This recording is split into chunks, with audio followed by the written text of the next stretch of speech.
আয়োজিত আজকের এই পবিত্র মিলাদুন নবী ও সিরাতুন নবী সাল্লাল্লাহু আলাইহি ওয়াসাল্লাম উপলক্ষে আয়োজিত এই সুন্দর মোবারকময় অনুষ্ঠানে উপস্থিত মসজিদের সম্মানিত সভাপতি, সম্মানিত সেক্রেটারি মহোদয় এবং মসজিদের কমিটিবৃন্দ এবং সম্মানিত প্রাণপ্রিয় মুসল্লি ভাইয়েরা, আমরা শুরুতে কালেমাতুশ শুকর আদায় করছি। হৃদয় নিংড়ানো সবটুকুন আবেগ, ভালোবাসা, শ্রদ্ধা উজাড় করে দিয়ে আমরা কৃতজ্ঞতা পেশ করছি আমাদের মুনিব, আমাদের মালিক, আমাদের রব, যিনি বিশাল আরশের অধিপতি আর বিস্তীর্ণ এই প্রভিন্স, এই সাম্রাজ্যের একচ্ছত্র অধিপতি। মহাশূন্যে যে জগৎ রয়েছে আমাদের অজানা, ব্ল্যাক হোল, মিল্কওয়ে, গ্যালাক্সি, মঙ্গল গ্রহ, নেপচুন, প্লুটো, যা যা আছে সে অজানা জগৎ এবং এই জমিন এবং তার অন্তরিক্ষে যার একচ্ছত্র আইন এবং হুকুম চলছে এবং তার হুকুমে সবকিছু পরিচালিত হচ্ছে, সেই মহান রব, সকল ক্ষমতার যিনি একমাত্র উৎস, আমাদের মুনিব, আমাদের হায়াত, আমাদের মউত, আমাদের রিস্কের মালিক। জোরে সোরে সবাই বলেন তো, সে মালিকের নাম কি? এই নামটা নিতে ভালো লাগে না খারাপ লাগে? কলিজা থেকে মুখটাকে গোল করে, আল্লাহ নয় আল্লাহ, মুখটাকে গোল করে মহাব্বতের সাথে বলেন, আরেকবার বলেন আল্লাহ আল্লাহ, সুবহানাল্লাহ। হাদিসে কুদসির ভিতরে এসেছে, আল্লাহ পাক বলছেন যে আমার কোনো বান্দা যখন আমাকে হৃদয় দিয়ে একবার বলে আল্লাহ, আমি আল্লাহ পাক আমার বান্দার একবার ডাকের বিনিময়ে ৭০ বার জবাব দিয়া বলি, বান্দা আমার কাছে কি চাও? কি দয়ার, কি মায়ার বান্দা আমরা।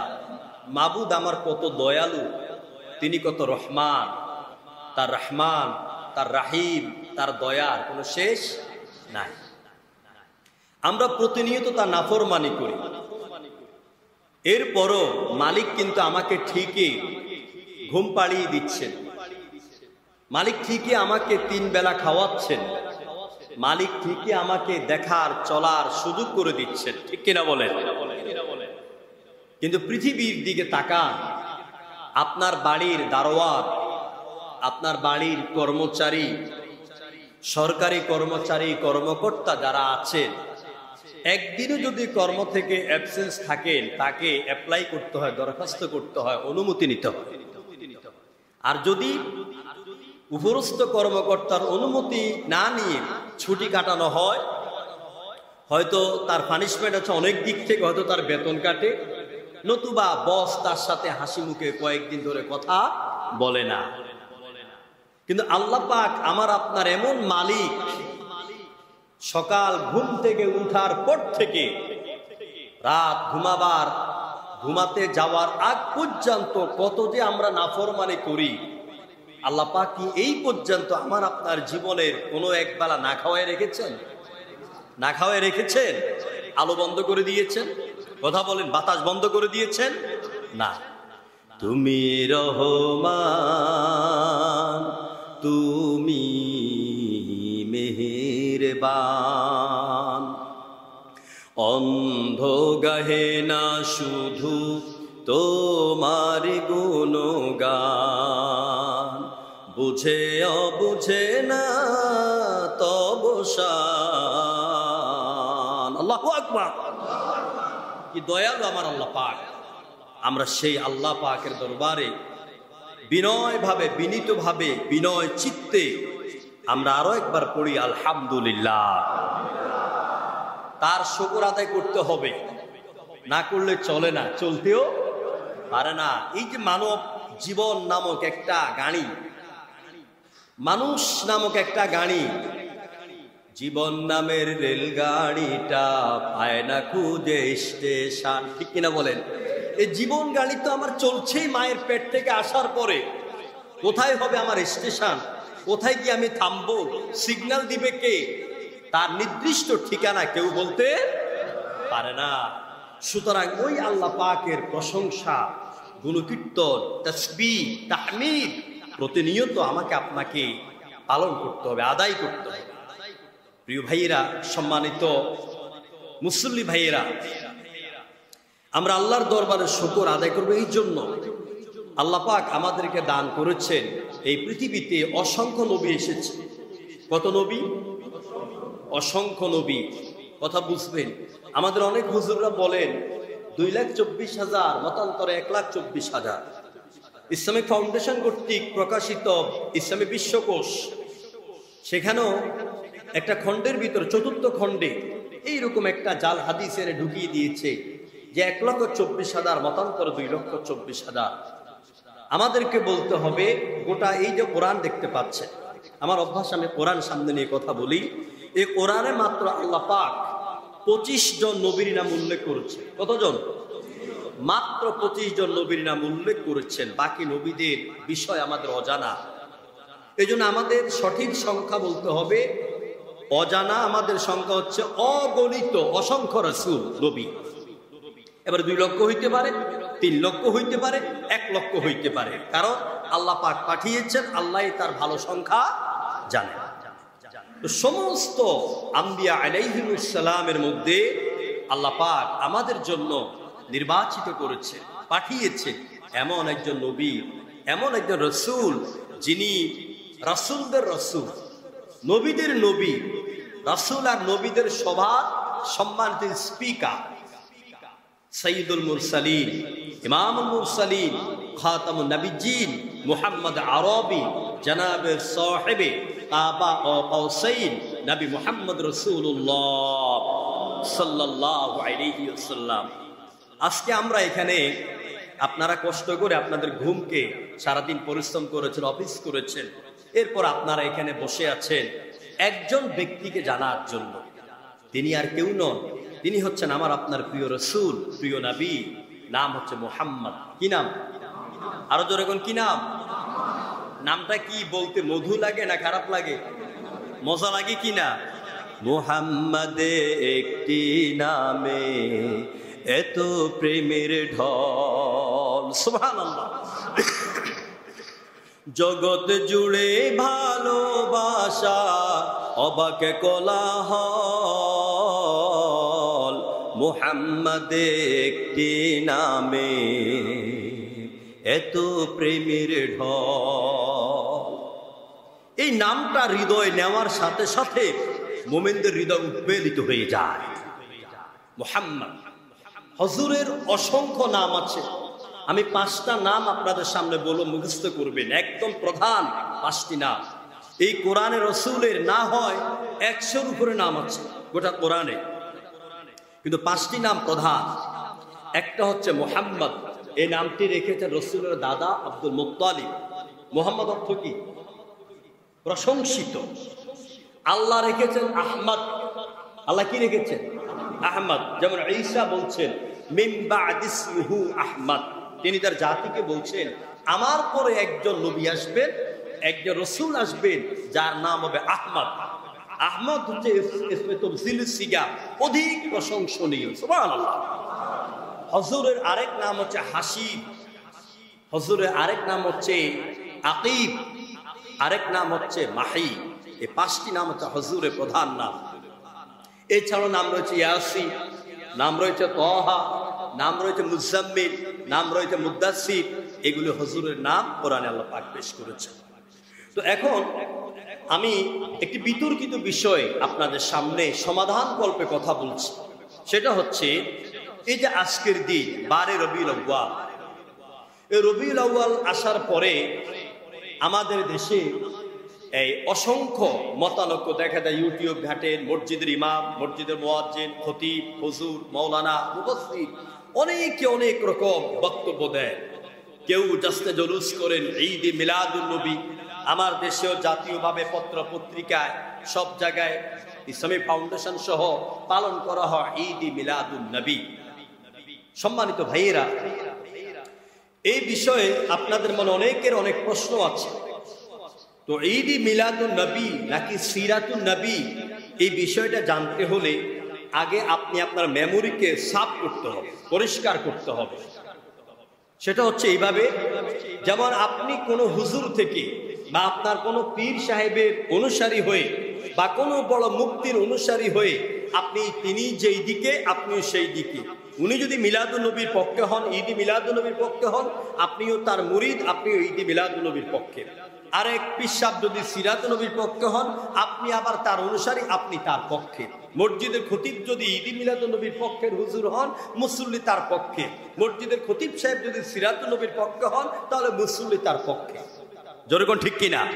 কারণ আপনারা হুজুর থেকে শুনেছেন। আমার প্রশ্ন হচ্ছে, এখানে অনেক বিজ্ঞ দেশের, এটা তো এমন একটা জায়গা, প্রশাসনিক একটি প্রাণ কেন্দ্র বলা চলে, দেশকে যারা নিয়ন্ত্রণ করেন, অনেক বিজ্ঞ ব্যক্তি মহোদয় এখানে আছেন, অনেক সুশিক্ষিত ভাইরা আছেন, ইউনিভার্সিটি লেভেলের অনেক ভাইরা আছেন, পড়াশোনা করেছেন। আমি আপনাদের বিবেকের কাছে এটুকু প্রশ্ন করব, আপনি আজকে গিয়ে গুগল চার্জ দেন, কোনো বই পড়েন, আপনি চিন্তা করেন আল্লাহ রসুল রবিউল আউয়াল মাসে জন্মগ্রহণ করেছে, এইরকম কথা কোরআন এবং হাদিসে কোথাও পাবেন কিনা? আপনি নিজে আগে গিয়ে ঘোষণা করবেন, দেখবেন, গবেষণা করবেন। 2 নম্বর, রাসূলুল্লাহ 12 তারিখে জন্ম নিয়েছেন, তার নির্দিষ্ট কোন বক্তব্য কোরআন এবং হাদিসে আছে কিনা আপনি দেখবেন। আল্লাহ রসুল 12 তারিখে জন্ম নিয়েছেন, এ বিষয়ে অনেকগুলি মতামত আছে। কেউ বলেছেন 7 রবিউল আউয়াল, কেউ বলেছেন 9 রবিউল আউয়াল, কেউ বলেছেন 17 রবিউল আউয়াল, কেউ বলেছেন 10 রবিউল আউয়াল, কেউ বলেছেন 12 রবিউল আউয়াল, আবার কেউ বলেছে রসুল জন্ম নিয়েছে রমজান মাসে। যেহেতু আমরা 12 রবিউল আউয়াল যে বিষয়টা জানি, এই বিষয়গুলি আমরা ইতিহাস থেকে জেনেছি, হুজুরদের মুখে আমরা শুনেছি, এইভাবে আমরা 12 রবিউল আউয়ালকে প্রমোট করেছি এবং এটার উপরে আমরা আমল করি। তাফসীর ইবনে কাসির, ইমামউদ্দিন ইবনে কাসির তার উসুল তাফসীরের ভিতরে লেখেন যে অনেকগুলি মতামতকে বিশ্লেষণ করে দেখেছি যে 11 রবিউল আউয়াল দিবাগত রাত, 12 রবিউল আউয়াল সমাগত, এরকম সময়ে আল্লাহ রসুল জন্মের বিষয়টাকে বেশি প্রাধান্য দেওয়া যায়। সেই দিক থেকে আমরা এই দিনটাকে রসুলের জন্মদিবস হিসাবে আমরা পালন করি। সম্মানিত ভাইয়েরা, নবী করিম সাল্লাল্লাহু আলাইহি ওয়াসাল্লামের নামের আগে ঈদ-ই মিলাদুন নবী লাগানো হয়। ঈদ আমাদের মুসলমানদের ঈদ 2টা। জোরে বলেন কয়টা? 2টা। একটা হলো ঈদুল ফিতর, একটা হচ্ছে ঈদুল আযহা। ঈদ-ই মিলাদুন নবী এরকম কোন ভাষার হাদিস হাদিসেও নাই, কোরআনেও কোথা নাই। কারণ ঈদ যদি পালন করতে হয়, সেজন্য ঈদের দিনে চাঁদ দেখা দরকার, ঈদের দিনে নামাজের দরকার। নবী করিম সাল্লাল্লাহু আলাইহি ওয়াসাল্লাম নিজে কখনো নিজের জন্মদিবস পালন করেন নাই। আমি আপনাদের খেদমতে বলে গেলাম, পৃথিবীর কোনো আলেম এটা দেখাতে পারবে না যে রসুল নিজে ঈদ-ই মিলাদুন নবী বা রসুলের জন্মদিবস রসুল পালন করেছেন।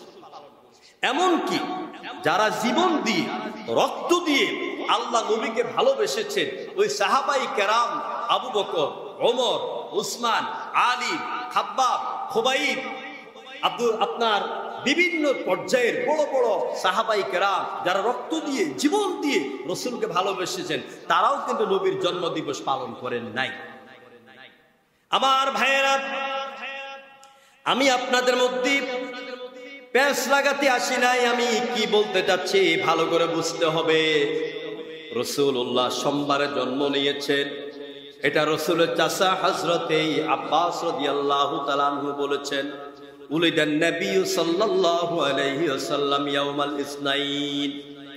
আল্লাহ নবী সোমবারে জন্ম নিয়েছেন, তবে কোন মাসের সোমবারে এটা কিন্তু পরিষ্কার করে বলা হয় নাই। আল্লাহ নবী তিনি সোমবার হলে রোজা রাখতেন।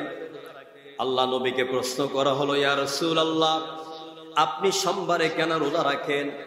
আল্লাহ নবী জবাব দিয়েছেন, ও আমার সাহাবীরা, আল্লাহ রাব্বুল আলামিন যেহেতু আমাকে এই পৃথিবীতে এই দিনে এনেছেন, এই জন্য আমি কৃতজ্ঞতা স্বরূপ একটা রোজা পালন করি। আজকের যে দিনটা গেল, এই দিনে যদি আপনি রাসূলের সুন্নাহ মোতাবেক কোন আমল করতে চান, তাহলে উচিত ছিল গতকাল ভোর রাত্রে ভাত খেয়ে আজকে আপনাকে রোজা পালন করা। আলহামদুলিল্লাহ অনেকে হয়তো রোজা রেখেছেন। সম্মানিত ভাইরা, এবারে আসুন আমি দ্বন্দ্বের নিরসন করি। মিলাদুন নবী, সিরাতুন নবী দুটি বাক্য। মিলাদুন নবী একটি বাক্য, সিরাতুন নবী আরেকটি বাক্য। এখন মিলাদ অর্থ কি? আমাদের দেশে কিছু ওলামায়ে কেরাম আছেন, কেউ মিলাদুন নবী দলে চলে যান, কেউ সিরাতুন নবী দলে চলে যান। আমি এই বিষয়টা একটা সুন্দর সমাধান দিয়ে যাব আপনাদের সামনে। মিলাদ মানে কি? মিলাদ মানে জন্মক্ষণ, জন্ম মুহূর্ত। আর নবী, মিলাদুন নবী মানে নবীর জন্ম মুহূর্ত। বলেন মিলাদুন নবী মানে কি? নবীর জন্মক্ষণ বা জন্ম মুহূর্ত। সিরাতুন নবী, সিরাত মানে জীবনী, সিরাত মানে পন্থা। আর সিরাতুন নবী মানে নবীর জীবনী, নবীর পথ, নবীর রাস্তা। এবারে আসুন মিলাদুন নবী আর সিরাতুন নবীর মধ্যে পার্থক্য কি? আমি কিন্তু ঈদ শব্দ ব্যবহার করছি না। মিলাদুন নবী এবং সিরাতুন নবীর পার্থক্য কি? মিলাদুন নবী রাসূলের জন্ম মুহূর্তের ঘটনা বলি। মিলাদুন নবী হচ্ছে নবীর জন্ম মুহূর্তের ঘটনা বলে আলোচনা করা। মিলাদুন নবী হুজুরের জন্মের সময় যা যা ঘটেছে ওই বিষয়গুলি আলোচনা করাই হলো মিলাদুন নবী। আর এটা শুধু মিলাদুন নবী শুধু আলোচনা করার বিষয়, পালন করার বিষয় নয়। বলবেন হুজুর এটা কিভাবে? বিভিন্ন সিরাতের কিতাবে এসেছে এই পৃথিবীর বুকে এই পর্যন্ত নবীজির জীবনের উপর যত কিতাব লেখা হলো সব কিতাব সিরাতুন নবীর উপরে প্রায় 1200 কিতাব রচনা হয়েছে। হুজুরের জীবনের উপরে প্রায় 1200 কিতাব তাম পৃথিবীতে প্রাচীন কাল থেকে এই পর্যন্ত রচিত হয়েছে, সব সিরাতুন নবী। মিলাদুন নবী হুজুরের জন্মকালীন সময়ের ঘটনা, এটা আলোচনা করার বিষয়, এটা পালন করার বিষয় নয়। এখানে সমস্যাটা পালন আর আলোচনায় দুইটা বাক্যের শব্দের ভিতরে সমস্যা। আল্লাহ নবী 570 অথবা 571 অথবা 573 অথবা 567, চারটি মত আছে। ওই সময় হুজুর জন্মগ্রহণ যখন করেন, জন্মের সময় হযরত আমেনা বলেন, যেই ফুলের খুশবুতে মাতোয়ারা ইমাম আশরাফ আলী থানভী রাহিমাহুল্লাহ তিনি তার কিতাবে উল্লেখ করেন, আল্লাহ নবী যে মুহূর্তে জন্মগ্রহণ করেন তার জন্মের 6 মাস আগে তার বাবা আব্দুল্লাহ দুনিয়ার থেকে বিদায় হয়ে যান। এতিম অবস্থা দুনিয়াতে আসেন। বাবা আব্দুল্লাহ মরে যাবার সময় তিনি 5টা উট রেখে গেলেন, কয়েকটা ছাগল রেখে গেলেন, আর একটা দাসী নাম হলো উম্মে আইমান, একে রেখে গেলেন। যেদিন আল্লাহ নবীর জন্মগ্রহণ করবেন, নবীজির মা হযরতে আমেনা বলেন, আমার ঘরটা এত দারিদ্র ছিল, যেদিন আমার ছেলে মুহাম্মদ এই পৃথিবীর আলো দেখবে সেই দিন আমার ঘরকে আলোকিত করার জন্য সামান্য একটু তেল ছিল না যে আমি বাতি জ্বালাইতে পারি। বড় চিন্তায় পড়ে গেলাম। সন্তান জন্ম হলে পরে অনেক কিছু দরকার হয়, আগুন দরকার হয়, আমি কি করব? কিন্তু কি আশ্চর্য বিষয়, আমি দেখতে পেলাম মুহাম্মদ রাসূলুল্লাহ সাল্লাল্লাহু আলাইহি ওয়াসাল্লাম তিনি যখন জন্মগ্রহণ করেন তখন আব্বাস ইবনে আব্দুল মুত্তালিব তিনি বলেন, ওয়া আনতা লাম্মা ওয়ালাদাত আশরাকাতিল আরদু ওয়া দাআত বিনুরিকাল উফুকি। মুহাম্মদ সাল্লাল্লাহু আলাইহি ওয়াসাল্লাম তিনি যখন জন্মগ্রহণ করেন তখন শুধু মক্কা নগরী নয়, মা আমিনা বলছেন আমি যেন খালি চোখে দেখতে পাচ্ছি সিরিয়া পর্যন্ত আমার সন্তান মুহাম্মদের আলোতে আলোকিত হয়ে গেল। কি রাসূল আল্লাহ পাক পৃথিবীতে পাঠালেন। মা আমিনা বলছেন অন্যান্য মহিলাদের পেটে বাচ্চা আসতে পরে, যেহেতু নবীর জন্মদিন নিয়ে আলোচনা, এই জন্য আমি একটু জন্ম থেকে উঠতে আসতেছি। আমি খুব সংক্ষেপে হযরতের জীবনীটাকে আমি একটা পর্যায়ে নিয়ে যাব আপনাদের জন্য। আমি অত জানি না, আমি ছোট্ট মানুষ, নগণ্য জ্ঞান, সেই জ্ঞানের আলোকে আমি বলছি। মা আমিনা বলছেন অন্য মহিলাদের মতো আমার পেট বড় হয় নাই, আমি শরীরে আমি স্থূল হয়ে যাই নাই, ওজন অনুধাবন করি নাই, আমি কাজকর্ম করতে খাওয়া দাওয়া করতে কোনো অসুবিধা হয় নাই, আমার বমি টমিও হয় নাই, আমার মাথাও ঘুরাই নাই, আমার পেটে যে আল্লাহ রাসূল আছেন, মুহাম্মদ আছেন এটা টেরে পাই নাই আমি। আমার রাসূল সাল্লাল্লাহু আলাইহি সাল্লাম তার আগমনকে কেন্দ্র করে আব্দুল্লাহ ইবনে আব্বাস তিনি আরো বলছেন, ওয়া নাহনু ফি যালিকা দিয়াউ ওয়া ফিল আনওয়ারি ক্বাবলা আর-রাশাদি তাখতারিকু। মুহাম্মদ সাল্লাল্লাহু আলাইহি সাল্লাম একটি উজ্জ্বল প্রদীপ হয়ে তিনি আমার আব্দুল্লাহর ঘরে এলেন। তিনি খুবই আনন্দে উদ্বেলিত। প্রিয় ভাইয়েরা, নবী করিম সাল্লাল্লাহু আলাইহি সাল্লাম দুনিয়াতে আসলেন। আসার পরে কয়েকদিন চলে গেল। আরবের রেওয়াজটা একটু বলি। আরবের রেওয়াজ ছিল, রসুম ছিল এইরকম যে বাচ্চারা জন্ম নিলে কয়েকদিন পরেই তায়েব থেকে, তায়েবের আবহাওয়া কিন্তু ভালো, মাঝে মাঝে আমাদের ঢাকার কালো ধোঁয়া বিল্ডিং এর গরমে মন আমাদের খারাপ লাগে, ভালো লাগে না, তখন পরিবার পরিজনকে নিয়ে আমরা কক্সবাজার কুয়াকাটা ঘুরে আসি, ঠিক কিনা বলে? কেউ দার্জিলিং চলে যায়, কেউ বাহিরে চলে যায়, ঘোরাফেরা করে আসি। আর যারা বেশিরভাগ ইমানদার, টাকা পয়সা আছে, তারা সফর করার জন্য, মন ভালো করার জন্য কাবা শরীফে চলে যায়। আচ্ছা না, এরকম অনেকে চলে যান। তো মক্কাতে আরবি ভাষা বিশুদ্ধের জন্য এবং আবহাওয়া ভালোর জন্য তায়েফের ময়দানটা খুব বেশি উপযোগী। তো সেখানকার মহিলারা আসতো, গরিব মানুষ, এখান থেকে এসে বাচ্চা ভাড়া নিয়ে যেত। মুহাম্মদ সাল্লাল্লাহু আলাইহি সাল্লামের দাদা আব্দুল মুত্তালিব বাজারে দাঁড়িয়ে আছে, মহিলারা এসে বাচ্চা নিয়ে যাচ্ছে। দাদা আব্দুল মুত্তালিব দাঁড়িয়ে বলছেন, হে তায়েফের মহিলারা, আমার একটা নাতি জন্মগ্রহণ করেছে, আমি নাম রেখেছি মুহাম্মদ। ওর বাবা নাই, এতিম মানুষ, গরিব মানুষ, তেমন টাকাও নাই, পয়সাও নাই। আমার নাতিটাকে কেউ নেবে নাকি? কেউ এই কথায় কোনো কর্ণপাত করলো না। কষ্ট করে নেব, লালন পালন করব, দুধ পান করাবো, টাকা না পেলে নিয়ে লাভ কি, শ্রম দিয়া লাভ কি? সবাই চলে গেল। নবীজির দাদার মন ভেঙ্গে তছনছ হয়ে যাচ্ছিল। এমন সময় হুজুরের দাদা দেখতে পেলেন একটা মহিলার, একটা পুরুষ একটা ঘোড়া নিয়ে আসতেছে। ঘোড়াটি এতটাই দুর্বল, উঠি কি পড়ি, মরি কি বাঁচি। হুজুর তাদের কাছে গেলেন, তোমরা কারা? ওরা বলল, আমরা তায়েফ থেকে এসেছি বাচ্চা ভাড়া নেওয়ার জন্য, দুধ পান করানো। ধরলাম, আমার কাছে মনে হলো যেন চন্দ্র মাসের 14 তারিখ দিবাগত রাতের একটা পূর্ণিমার চাঁদ যেন আমার বুকে ধরা দিয়েছে। ফুটফুটি চেহারা, কি সুন্দর দুইটি গোলাপ ফুলের পাপড়ির মতো দুইটা ঠোঁট, কি সুন্দর আমার রাসূল।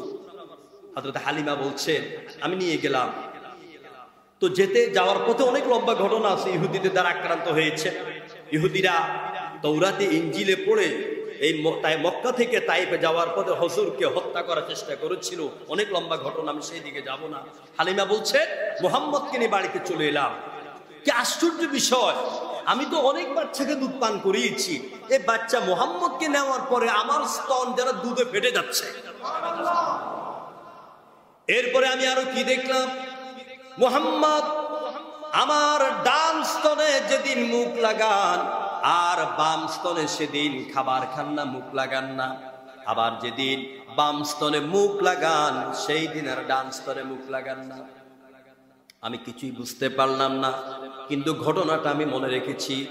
যখন আল্লাহ নবী নবুয়ত প্রাপ্ত হলেন, মদিনায় চলে গেলেন, হালিমাতুস সাদিয়া বলেন, আমি আমার বার্ধক্য বয়সে একদিন মসজিদ নববীতে হুজুরের কাছে গেলাম, যাই বলছি, ইয়া রাসূলুল্লাহ, বিনয়ের সাথে আপনার কাছে একটা প্রশ্ন করব, দয়া করে আমাকে, আমি বহুদিন ধরে এই দ্বন্দ্বের মধ্যে আছি, সন্দেহের মধ্যে আছি, চিন্তার মধ্যে আছি।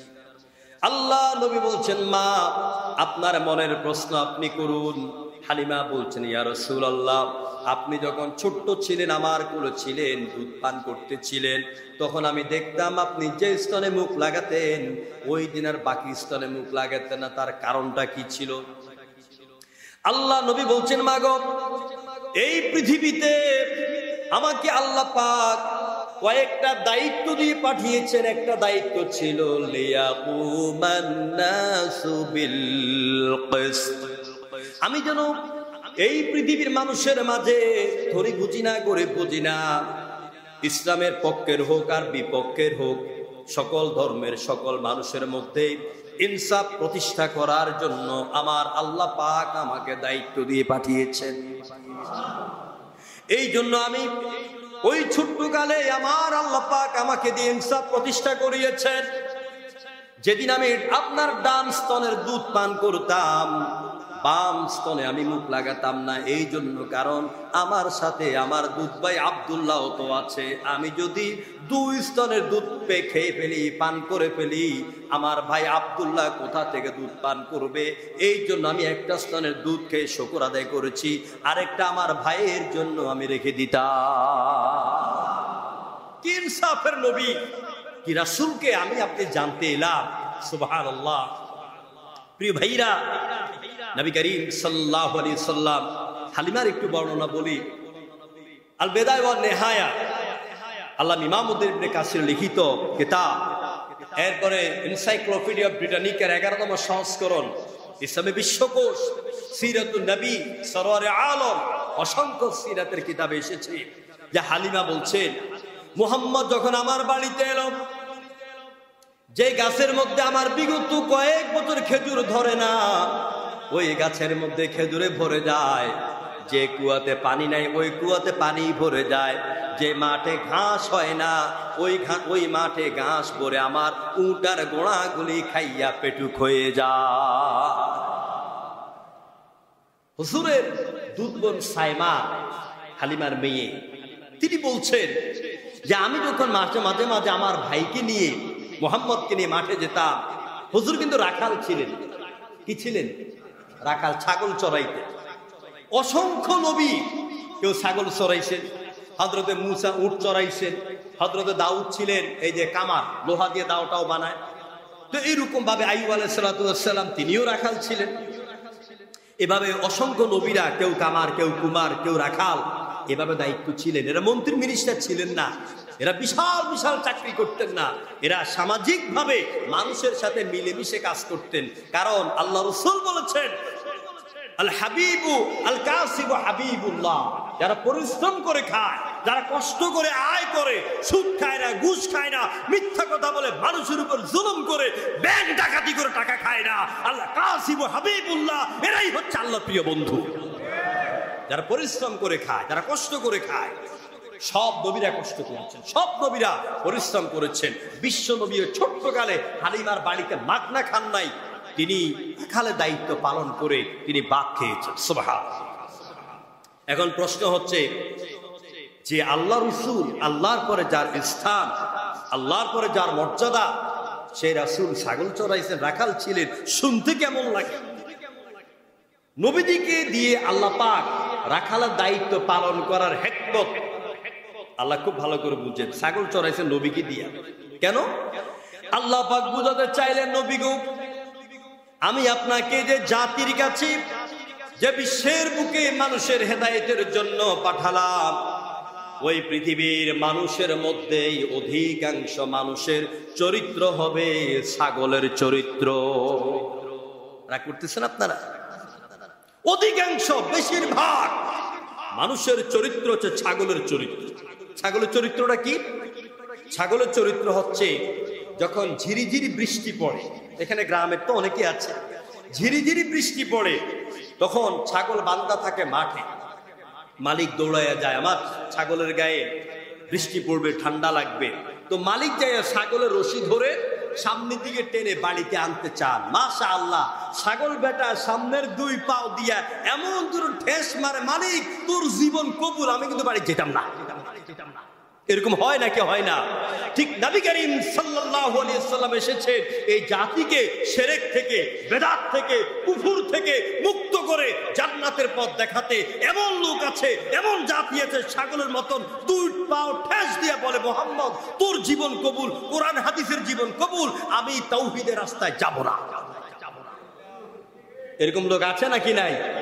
হাজার বুঝায়। হুজুর, আমার ভাই আপনাদের খতিব মাহবুবুর রহমান সুন্দর আলোচনা করেন, বিনয় আলেম, বিভিন্ন মসজিদের খতিবেরা, হুজুররা, ওয়াইজিনেরা মানুষকে কত আদর করে বুঝায়, মসজিদে আসেন, নামাজ পড়েন, নামাজে আসেন, কিন্তু এক শ্রেণীর লোক আছে, এক কান দিয়ে শুনে আরেক কান দিয়ে বের হয়ে যা, আজানের সময় মোবাইল টিপে আর দোকানে বসে বসে আড্ডা মারে, গীবত করে। প্রিয় ভাইরা, নবী করিম সাল্লাল্লাহু আলাইহি সাল্লাম এমন একটা ব্যক্তিত্ব, আর এই কিতাব এমন একটা কিতাব, এই কিতাবের আলোচনা শুরু করা যাবে, শেষ করা যাবে না। পৃথিবীর কোন মুফাসসির, এই যে তাফসীর রুহুল মাআনি প্রায় 40 খণ্ড, তিনিও বলেছেন আমি কোরআনের তাফসীর শেষ করতে পারি নাই। এরপরে আপনার আল্লামা নাসির উদ্দিন আল বাইজাবি তিনি বলেছেন আমি কোরআনের তাফসীর করতে গিয়া আমি গোস্তগুলি খাইছি, হাড্ডিগুলি রেখে দিয়েছি, কারণ এগুলো হজম করার ক্ষমতা আমার নাই। কি মহান কিতাব, কি বিশাল কিতাব! এই কিতাবটা যেমন বিশাল, এই কিতাব যার কাছে আল্লাহ পাঠিয়েছেন তার জীবনটাও ওইরকম বিশাল। কোরআনের প্রশংসা করতে গিয়ে আল্লাহ পাক বললেন قُلْ لَوْ كَانَ الْبَحْرُ مِدَادًا لِكَلِمَاتِ رَبِّي لَنَفِدَ الْبَحْرُ قَبْلَ أَنْ تَنْفَدَ كَلِمَاتُ رَبِّي وَلَوْ جِئْنَا بِمِثْلِهِ مَدَدًا। ও নবী, আপনি বলুন, আমার রবের কথাগুলিকে লিখার জন্য, বলার জন্য, ব্যাখ্যা করার জন্য যদি তামাম পৃথিবীর সমস্ত সমুদ্র মহাসমুদ্রের পানিগুলিকে কালি বানানো হয়, পানিরূপী কালি শেষ হয়ে যাবে। ওয়ালাউ জিনা বিমিথলিহি মাদাদা, আবার যদি প্রশান্ত মহাসাগর, আটলান্টিক মহাসাগর, ভারত মহাসাগর, আরব সাগরের পানিগুলিকে কালি বানানো হয়, তাও শেষ হয়ে যাবে। কিন্তু আল্লাহ পাকের কালামের ব্যাখ্যা লিখে আর বলে শেষ করা যাবে না। আর ধরে কন্যা সুবহানাল্লাহ, চিল্লায় কোন সুবহানাল্লাহ। এই হচ্ছে সে কোরআন। এবারে আসুন, এই কোরআন যার উপরে আল্লাহ নাযিল করেছেন, কোরআনটা তো বিশাল, নবী কত বিশাল। পৃথিবীতে যত নবী আল্লাহ পাঠালেন, সব নবীকে অঞ্চল ভিত্তিক নবী করে পাঠালেন, এলাকা ভিত্তিক নবী করে পাঠালেন। কাউকে আরবের জন্য, কাউকে মিশরের জন্য, কাউকে আপনার ইরাকের জন্য, কাউকে ইরানের জন্য, এইরকম অঞ্চল ভিত্তিক নবী পাঠালেন। যেমন দুইজন নবীর দৃষ্টান্ত দেই।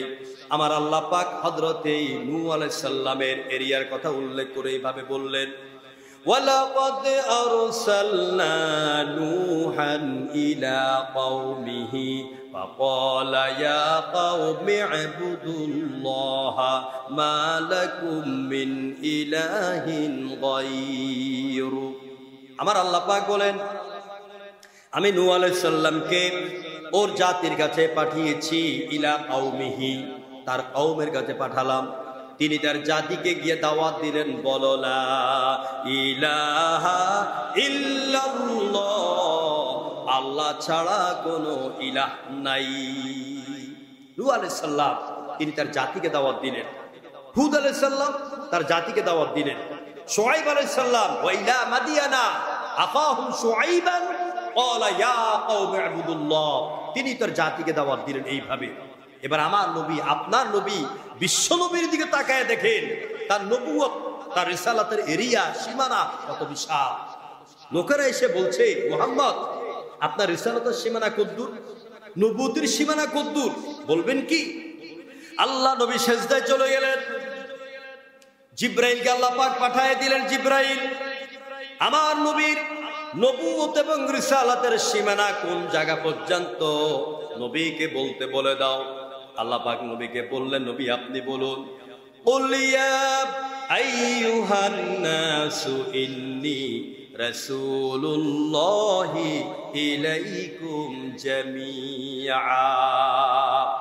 ও নবী আপনি বলুন, আমার আল্লাহ পাক আমাকে तमाम পৃথিবীর যতখানি জায়গার জন্য আল্লাহ পাক রব্বুল আলামিন, ততখানি জায়গার জন্য আল্লাহ পাক আমাকে রাহমাতুল লিল আলামিন করে পাঠিয়েছে। যতখানি জায়গার মধ্যে আল্লাহ রুবুবিয়ত, ততখানি জায়গার মধ্যে আমি নবীর নবুয়ত এবং রিসালাত। তিনি নির্দিষ্ট কোনো ভূখণ্ডের জন্য নবী হয়ে আসেন নাই। প্রিয় ভাইরা, নবী করিম সাল্লাল্লাহু আলাইহি সাল্লামের তার শৈশবকাল নিয়ে কথা বলতে গেলে অনেক সময় লাগবে। নবী করিম সাল্লাল্লাহু আলাইহি সাল্লামের মর্যাদা নিয়ে আমি একটু কথা বলি। নবী করিম সাল্লাল্লাহু আলাইহি সাল্লামকে আল্লাহ পাক এত মর্যাদা দিলেন, যেমন লা ইলাহা ইল্লাল্লাহ মুহাম্মাদুর, এখানে লা ইলাহা ইল্লাল্লাহ লিখতে লা ইলাহা ইল্লাল্লাহর উপরে একটা নোক্তাওয়ালা একটা হরফ নাই, আছে? নাই। যেমন বার নিচে নক্তা, তার উপরে 2 নক্তা, নুনের উপরে নক্তা, এ লা ইলাহা ইল্লাল্লাহ লিখতে নক্তা একটাও নাই। ঠিক মুহাম্মদ রাসূলুল্লাহ লিখতো ওইখানেও নক্তা একটাও নাই। লা ইলাহা ইল্লাল্লাহর মধ্যে 12 সংখ্যা, মুহাম্মদ রাসূলুল্লাহ লিখতো 12 সংখ্যা।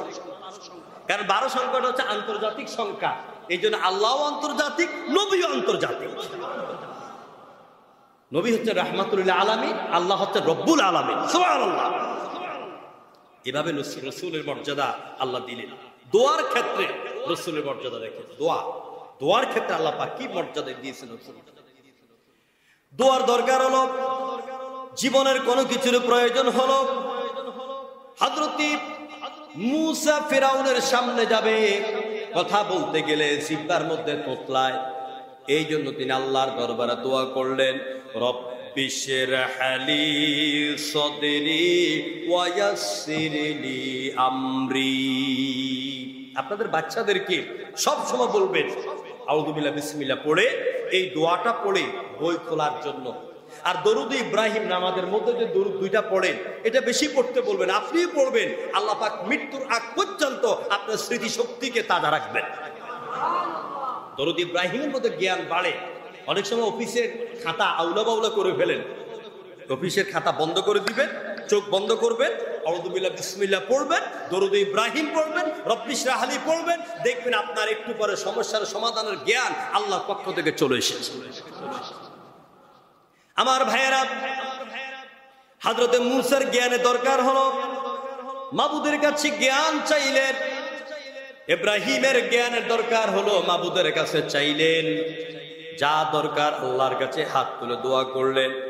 কিন্তু বিশ্ব নবীর ক্ষেত্রে সেটা নয়। আল্লাহ নবী হাত তুলে দোয়া করেন না, শুধু মনে মনে চিন্তা করেছেন, পরিকল্পনা করেছেন। আমার আল্লাহ পাক বিশ্ব নবীর অন্তরের খবর জেনে তিনি জবাব দিয়া দিতে। উদাহরণ দলিল নেন কোরআন থেকে। হুজুর মক্কা থেকে মদিনায় যাওয়ার পরে বাইতুল মুকাদ্দাসকে 1 মাস নয়, 2 মাস নয়, 17 মাস পর্যন্ত কিবলা হিসাবে নামাজ পড়েছেন। বুখারী শরীফের বর্ণনা। আপনাদের বড় কষ্ট হচ্ছে নাকি? আমি অল্প সময় শেষ করে দিব, যেহেতু চতুর্পাশে বাসা বাড়ি আছে। আর রাসূলের জীবনে আমি যা নিয়ে এসেছি এখন মাত্র শুরু করেছি মনে হয় যেন। প্রিয় ভাইরা, তো দোয়ার বিষয়টা রাসূলের যে মর্যাদা এটা বোঝাচ্ছি আমি। হুজুর মক্কা থেকে মদিনা যাওয়ার পরে বারবার আকাশের দিকে তাকান। আহারে, বাইতুল মুকাদ্দাস না হইয়া যদি কাবা শরীফ আমার কিবলা হতো কতই না ভালো হতো। এরকম মনের ভিতরে বারবার আক্ষেপ করছে, তার মনের একটা চাহিদা বেড়ে যাচ্ছে। আল্লাহ পাক কোরআনে কারীমের সূরা বাকারা 2য় পারার 1ম পৃষ্ঠার 2য় আয়াতের মধ্যে তিনি বললেন, ক্বাদ নারা তাকাল্লুবা ওয়াজহিকা ফিস সামাই ফালানুওয়াল্লিয়ান্নাকা কিবলাতান তারদাহা। ক্বাদ নারা, ক্বাদ নিশ্চয়ই, নারা এখানে জমার সিগা আল্লাহ ব্যবহার করেছে। আমরা অথবা আমি আল্লাহ লক্ষ্য করেছি। আপনি কি চান? আপনি কেন বারবার আকাশের দিকে তাকান? আমি আল্লাহ ভালো করে বুঝতে পেরেছি।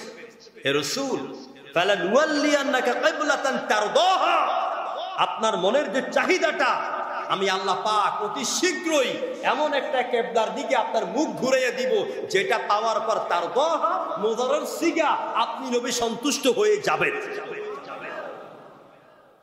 হুজুরকে এখানে আরেকটি কথা মনে রাখবেন, হাবিবুল্লাহ এবং খলিলুল্লাহ। হাবিবুল্লাহ শব্দের অর্থ হচ্ছে আল্লাহর বন্ধু, খলিলুল্লাহ শব্দের অর্থ আল্লাহর বন্ধু। পার্থক্য আল্লামা মেরকাতের ভিতরে এইটার পার্থক্য করা হয়েছে 12টা পয়েন্টে। আল্লামা মোল্লা আলী কারি রাহিমাহুল্লাহ এই হাবিবুল্লাহ এবং খলিলুল্লাহর অনেকগুলি পার্থক্য করেছেন। আমি একটার জবাব দেব, একটা পয়েন্ট উল্লেখ করব, সেটা হচ্ছে হাবিব। খলিলুল্লাহ বলা হয় ওই বন্ধুকে, ওই আল্লাহর বন্ধুকে খলিলুল্লাহ বলা হয় যে বন্ধু নিজে তার জীবনটাকে বাজি রেখে আগুনের মধ্যে পোড়াইয়া বাচ্চাকে ছুরির তরে চালাইয়া সম্পদ সব বিলীন করে দিয়া প্রতিনিয়ত আল্লাহকে খুশি করার জন্য ব্যতিব্যস্ত ছিলেন। তার জন্য আমার আল্লাহ পাক খলিলুল্লাহ শব্দটা ব্যবহার করেছেন, তিনি ইব্রাহিম। আর হাবিবুল্লাহ বলা হয় ওই বন্ধুকে যাকে খুশি করার জন্য আমার আল্লাহ দুনিয়াতেও ব্যস্ত ছিলেন, আখিরাতেও ব্যস্ত থাকবেন। সুবহানাল্লাহ, সুবহানাল্লাহ, আল্লাহু আকবার। কি নবী আল্লাহ পাক দিয়েছেন। হুজুর তিনি আকাশের দিকে তাকাচ্ছেন, আল্লাহ বলছেন হাবিব আমি এমন একদিকে কেবলা মুখ ঘুরাই দিব আপনি খুশি হয়ে যাবেন। হাসরের ময়দানে হুজুর তিনি কাঁদবেন, চোখের পানি ঝরতে থাকবে। আল্লাহ পাক বিশ্ব নবীকে চোখের পানির অবস্থা দেখে এবার তিনি বলছেন ওয়ালা সাউফা ইউতিকা রাব্বুকা ফাতারদা। ও নবী আপনি কাঁদবেন না, চোখের পানি ঝরাবেন না, আমি অতি শীঘ্রই আপনাকে এমন কিছু দান করব যেগুলি পাই আপনি নবী খুশি হয়ে যাবেন। এর জবাবে নবীজি জিব্রাইলকে বললেন, জিব্রাইল আমার আল্লাহকে বলে দাও আমি ততক্ষণ পর্যন্ত আমার আল্লাহর উপর খুশি হব না যতক্ষণ পর্যন্ত আমার একজন ইমানদার উম্মত জাহান্নামের আগুনে জ্বলবে। কি আপনার নবী আল্লাহ পাক রাসূলকে দোয়ার ক্ষেত্রে এভাবে মর্যাদা দিলেন, হুজুরকে নাম ধরার ক্ষেত্রে মর্যাদা দিলেন। আপনি কোরআন খোলেন দেখবেন সব আয়াতের মধ্যে, প্রায় আয়াতের মধ্যে যেই নবীর সাথে আল্লাহ কথা বলার ইচ্ছা করেছেন ওই নবীর নাম ধরে ধরে আল্লাহ ডাক দিয়েছে। যেমন ইয়া মূসা ওয়ানাদাইনাহু আন ইয়া ইব্রাহিম, ইব্রাহিমকে ডাক দিয়ে বললেন ইয়া ঈসা ইয়া নূহ, সব নবী নাম ধরলেন। আর আমার নবীকে যখন ডাকার ইচ্ছা করলেন তখন বলছেন ইয়া আইয়ুহাল মুদাসসির ইয়া আইয়ুহাল মুজাম্মিল ইয়াসিন তাহা। এভাবে হুজুরের মর্যাদা আল্লাহ পাক দিয়েছে। নবীর শরীয়ত, নবীর আনুগত্য, নবীর দ্বীন, নবীর সিদ্ধান্তকে মানার ক্ষেত্র আল্লাহ পাক সূরা আল হুজরাতের ১ম নম্বর আয়াত কিভাবে মর্যাদা দিলেন দেখেন। ইয়া আইয়ুহাল্লাযীনা আমানু লা তুকদ্দিমু বাইনা ইয়াদাইল্লাহি ওয়া রাসূলি। হে ঈমানদারেরা যারা পড়ে নিয়েছো লা ইলাহা ইল্লাল্লাহু মুহাম্মাদুর রাসূলুল্লাহ, যারা আল্লাহর উপর ঈমান এনেছো শুনো তোমরা আল্লাহ এবং তার রাসূলের অগ্রগামী হইও না। আল্লাহ এবং তার রাসূলের সিদ্ধান্ত দেন, এই সিদ্ধান্তের বাহিরে আর কারো সিদ্ধান্ত গ্রহণ করো না। সিদ্ধান্ত মানতে হবে আল্লাহ এবং তার রাসূলের, মানতে হবে কোরআন এবং সুন্নাহ। কোরআন সুন্নাহর বাহিরে যত বড় পিশাব হোক ওই পিশাবের কোনো কথা মানা যাবে না, হারাম হারাম হারাম।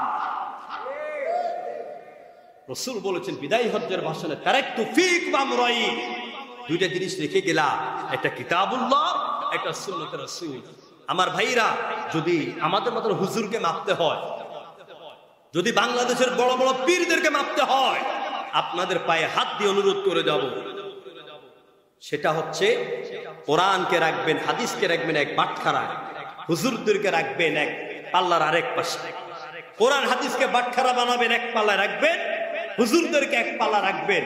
কোরআন হাদিস দিয়ে হুজুরদেরকে মাপবেন, তাদের কথা, তাদের আমল, তাদের দাওয়াত, তাদের তরিকত, তাদের যে সবক কোরআন হাদিস মতো হয় কিনা। যদি হয় 100 বার হুজুর কাছে যাবেন, আর যদি না হয় হুজুরকে আউট করে দেন।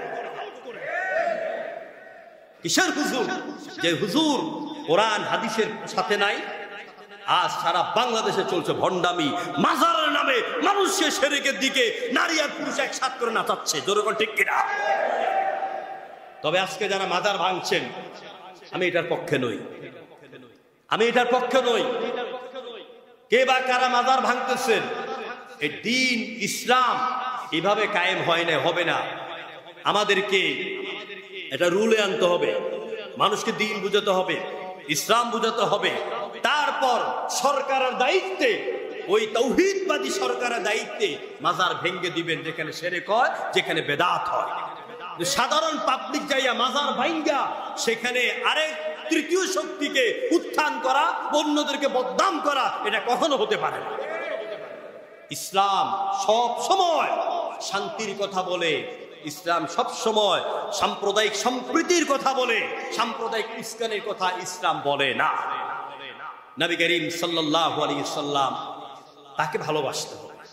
আজকে এই দিনে আমরা সবাই এসেছি, রবিউল আউয়াল মাস আসলে পরে আমরা নবীকে মানার জন্য, রবিউল আউয়ালকে জানার জন্য পাগল পারা হয়ে যায় এক শ্রেণীর মুসলমানেরা, যেরকম ঠিক কিনা? এই জন্য কবি কি সুন্দর করে বলছেন, রবিউল আউয়াল এলে তোমারি গান গাই, রবিউল আউয়াল গেলে তোমায় ভুলে যায়। ঠিক না?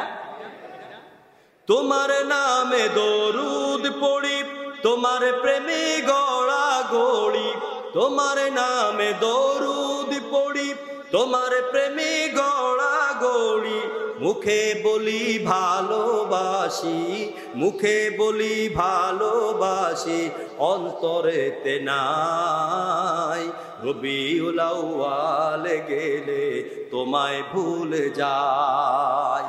রবিউল আউয়াল মাস আসলে বড় বড় বিরিয়ানির ড্যাং, বড় বড় আপনার কি যে বলে গরু জবা হয়, মহিষ জবা হয়। হাই রাসূল তোমাকে কত ভালোবাসি, কিন্তু 5 ওয়াক্ত নামাজের পাশেও নাই। এরকম ভালোবাসার কোনো দাম আছে? বিশ্ব নবীকে ভালোবাসতে হবে। কোরআনে কারিমে আল্লাহ পাক বলেন, কুল ইন কুনতুম তুহিব্বুনাল্লাহা ফাত্তাবিউনি ইউহিব্বুকুমুল্লাহ ওয়া ইয়াগফির লাকুম যুনুবাকুম ওয়াল্লাহু গফুরুর রহিম। ও নবী, আপনি বলেন, যদি তোমরা আল্লাহকে পেতে চাও, আল্লাহকে ভালোবাসতে চাও, তাহলে আমি নবীর ইত্তেবা করো, আমি নবীর অনুসরণ করো, তাহলে আল্লাহ পাক তোমাদের জীবনের পাপ রাশিগুলিকে মাফ করে দিবেন, তোমাদেরকে ভালোবাসবেন। সুবহানাল্লাহ। আমার আপনার যত ভালোবাসা আছে সব উজাড় করে দিতে হবে মদিনার রাসূলের জন্য। ঠিক কিনা বলেন? রাসূল আমার ভালোবাসা। আমাদের ভালোবাসা কে? রাসূল আমার ভালোবাসা, রাসূল আমার আলো আশা, রাসূল আমার প্রেম বিরহের মূল আলোচনা,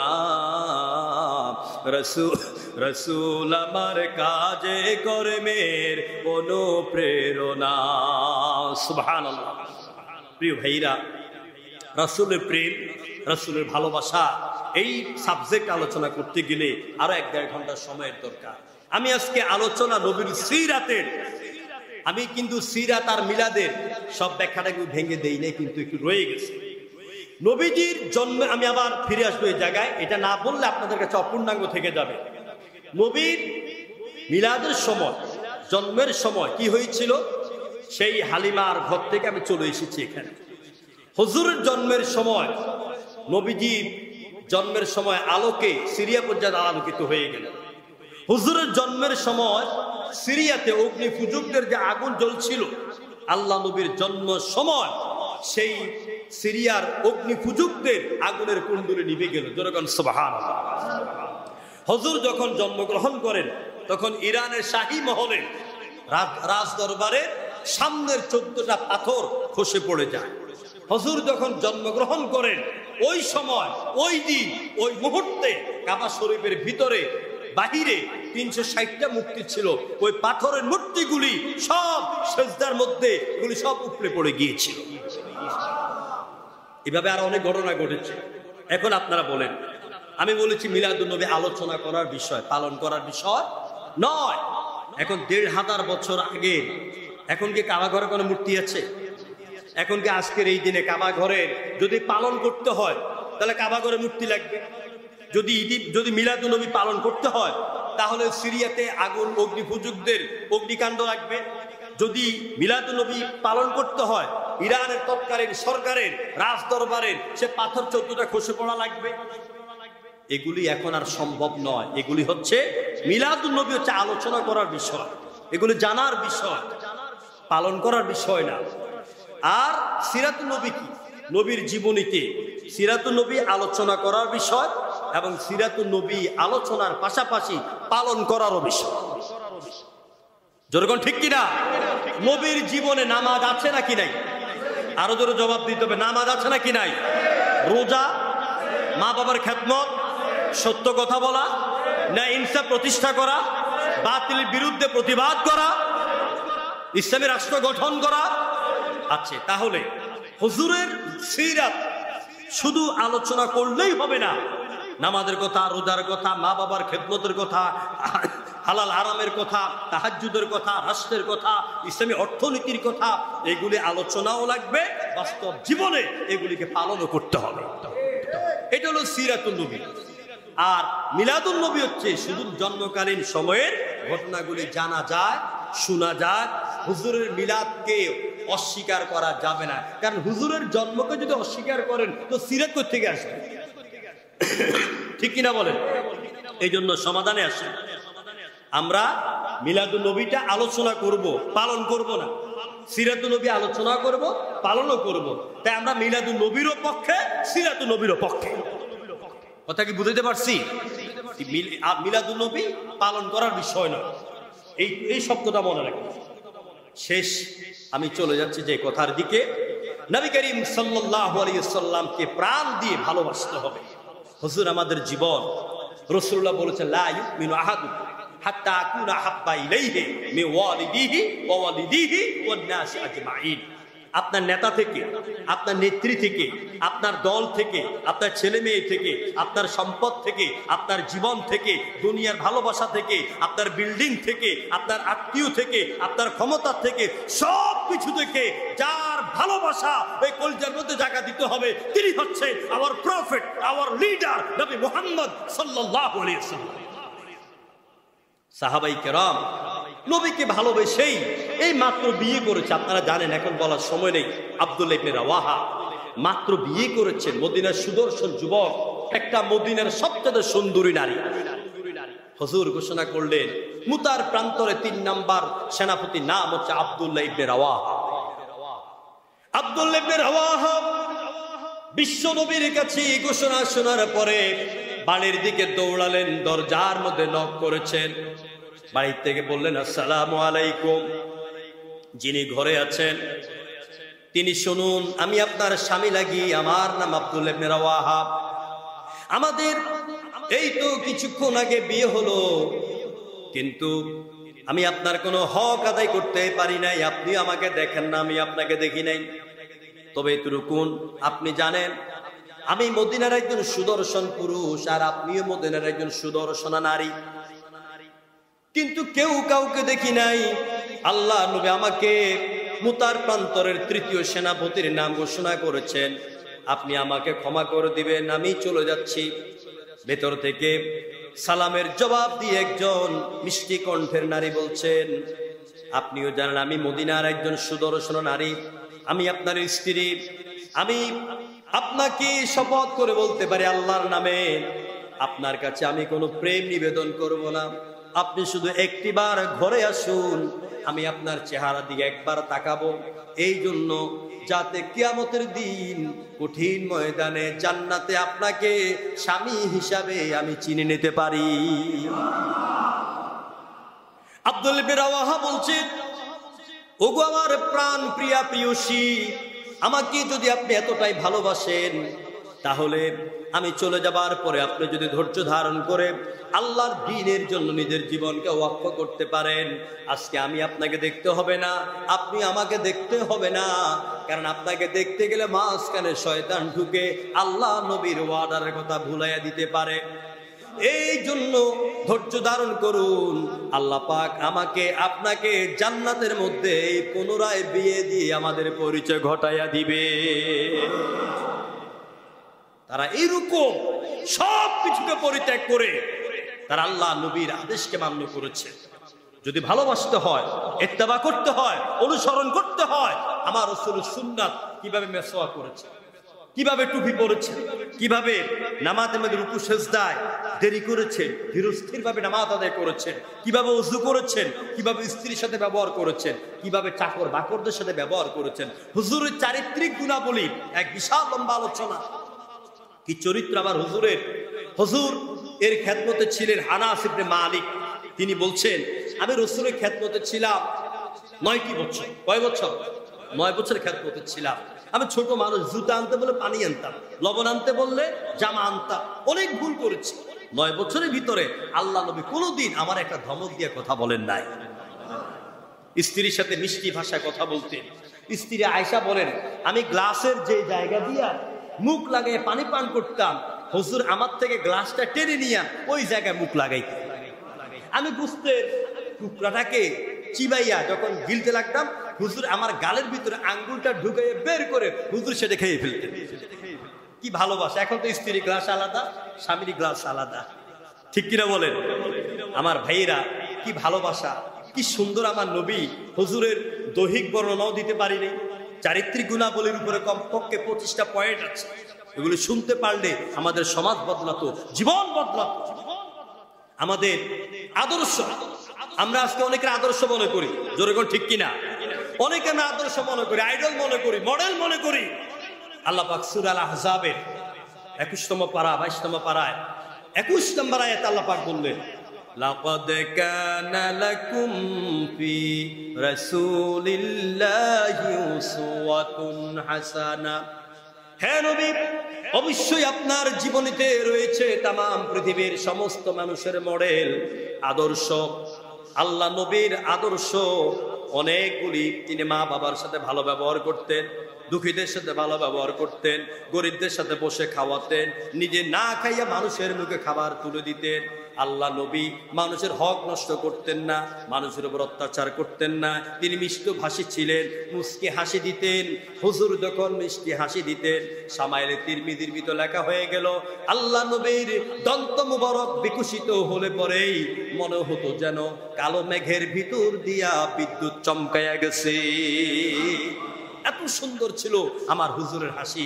তাই যদি দুনিয়াতে শান্তি পেতে চাই, সামাজিক শান্তি পেতে চাই, রাষ্ট্রীয় শান্তি পেতে চাই, যদি পরকালে আল্লাহ নবীর সুপারিশ পেতে চান, তাহলে যার সুন্নাহ, যার আদর্শ মানতে হবে, তিনি হচ্ছেন একজন নেতা, নাম হচ্ছে মুহাম্মদ।